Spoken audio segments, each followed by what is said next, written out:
This is the second quarter of 2018 called Preparation for the End Time.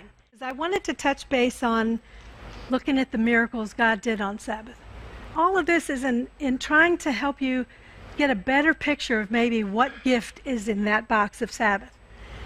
Look at the miracles God did on Sabbath, Jesus did on Sabbath. He could have healed everybody in sight. He could have healed nobody at all. He could have healed, but he picked one person on the Sabbath on purpose. And I believe that part of that is for us to really think about the miracles he did on Sabbath and see if they don't tell us about what he intends the Sabbath to do for us. So, in Luke 6, 1-11, talks about a man with a shriveled hand that was restored. And Jesus makes a comment to the Pharisees, who are all upset that he's doing this on Sabbath, of course. Basically summarizing, it's good to do good on Sabbath. Good to save a life. Luke 13, 10-16, a woman crippled for 18 years. He compared it to the people who were questioning him healing her on Sabbath, compared to untying a donkey and giving it water, setting it free from bondage. Luke 14, 1-6, a man suffering from dropsy in the house of a prominent Pharisee. Jesus compared that to pulling a trapped son or animal out of a well, somebody trapped, freed. John 5, a man paralyzed for 38 years. Jesus says about that, whoever hears my word and believes him who sent me has eternal life. He has crossed over from death to life.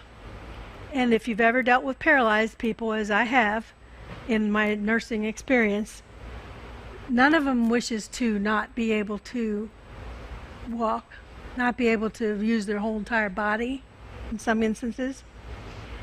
To be unparalyzed on the Sabbath after 38 years of being paralyzed. Can you imagine the man's delight? Can you think of these in spiritual terms? Can we be paralyzed spiritually? Can we be trapped spiritually? Can we be suffering? Can we be victimized? Can we be dying spiritually? These were done on the Sabbath to tell us what Sabbath he will do for you on Sabbath. Yeah, Wendell. Just imagining the gentleman that was sick for 38 years. After he got up, you can just imagine the bounce in his step and how he was truly dancing. In Malachi, in talking about the earth made new, it compares us to calves let out of a stall. Anyone who's ever dealt with small farms or whatever and been able to have that privilege of opening the gate for the calves to get out, that's truly a dance, and that's something to look forward to. And the older you get, the more we appreciate it. When we get up from sitting for a while and you feel like a pretzel, it's hard to almost remember the days when you could leap over things and not worry, not watch your step every step of the way, It's just, and I think there's a spiritual analogy to these. But think too of the one where there was a guy with who was blind from birth.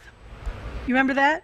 The Jews were saying, the leaders were saying, since they couldn't get Jesus to stop doing miracles, they tried to get the people to stop going to him to be healed on Sabbath.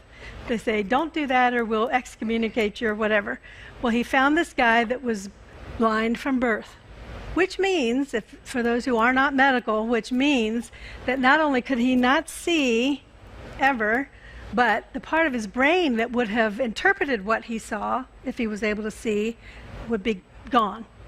The body just gets rid of what you don't need. Just sit on your couch for a couple of months and see what happens to your muscles. The body gets rid of what you don't use.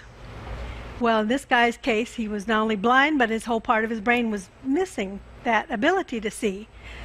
So when Jesus, I think he did a little miniature creation here, because I always wondered, why on earth would he just heal people with a word here, touch there? Why on earth would he spit in dirt, make mud, and put it on this guy's eyes?